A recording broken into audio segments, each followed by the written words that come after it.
There it is, the most famous chord in rock and roll, played on a 12-string guitar. In case you need a little bit of trivia, it starts off the song, the album, and the movie. Can you guess what that song is? It's been a hard day's night, and I've been working like a dog. It's been a hard day's night, I should be sleeping like a log. But when I get home to you, you know the things that you do that make me feel alright. You know I feel alright. You know I feel alright.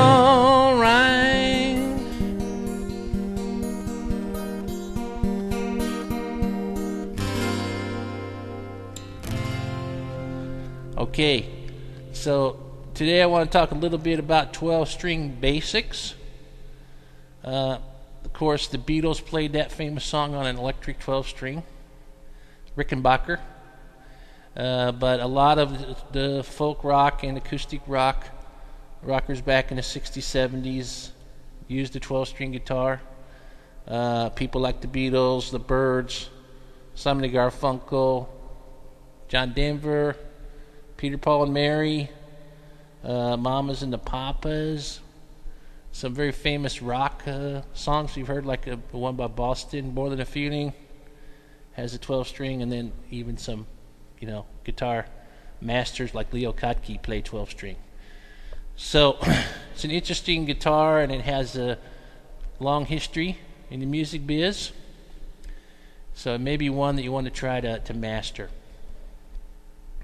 But before you do, I just want to tell you this instrument is not for beginners. It's tougher to play, it's hard to keep in tune, and it's more difficult to do just about everything on the 12-string guitar.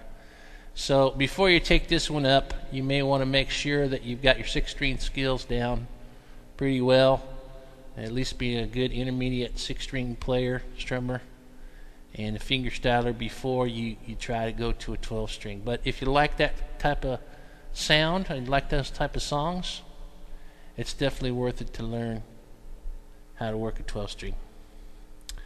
Okay, so first of all, what's the difference between a 6 and a 12? A 12-string has the same 6 strings as a regular 6-string, tuned in the same way, standard tuning, but each string has another one right next to it. It's a pair of strings. So the low E string also has another E string right next to it, tuned to an octave higher. Okay, the low A string has another one right above it, tuned an octave higher. Same for D, regular D, octave higher. The G string, regular G, low G, high G. Oops, sorry, that's the D. Here's the G, high G. And then the 2 top strings, the B, has 2 of the exact same kind of strings close together, B and B, and then the high string is E and E. So they're tuned together. So the bottom 4 are tuned an octave apart, the top 2 are tuned together, and that gives you that 12-string jangly sound you're used to hear.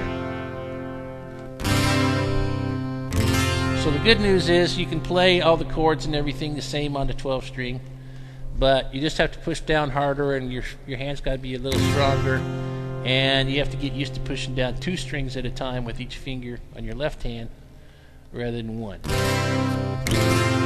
if you can practice all that, you can do it. Now the other thing about tuning the guitar, these things are hard to tune. They go out of tune often. By the time you tune the top strings and got to the bottom, sometimes the top's already gone out again. And the reason is because with 12 strings, there's a lot of pressure on the neck of the guitar, on the body, so it's easy to pull itself out of tune as you play. So you got to tune these often.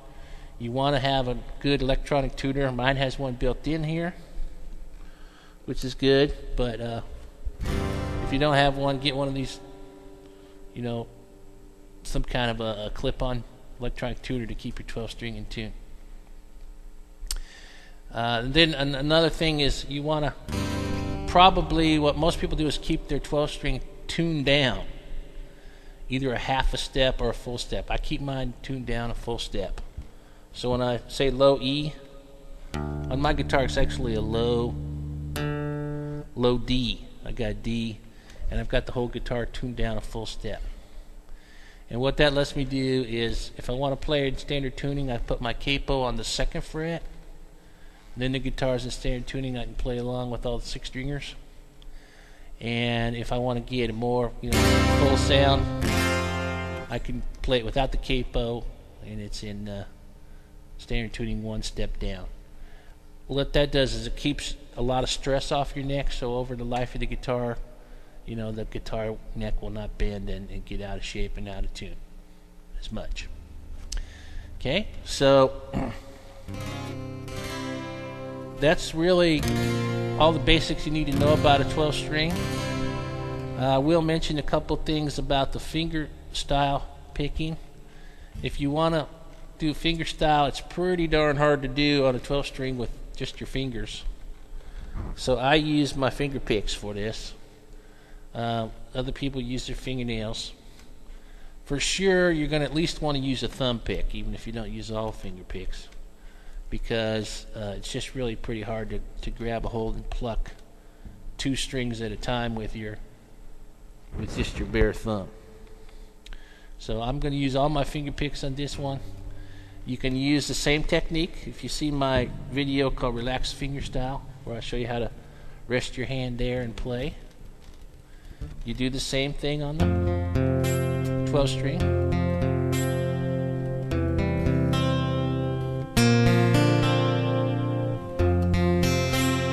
Except you'll notice as you pick, when you pick down with the thumb pick, you play both strings, get them both ringing out, and when you play up with your finger picks, you try to play both strings also. So it takes a little practice, and you got to be very steady.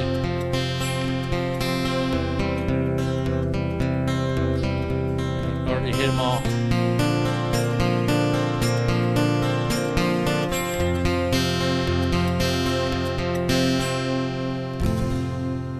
But with practice, you'll be able to do that too, and then when you get real good at it, you can actually play either one of the 2 pairs of each of these strings to get a little different sounds as you play.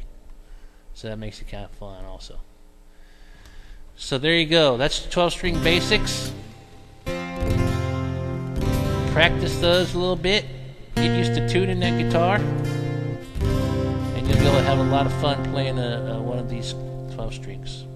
Have fun with that one.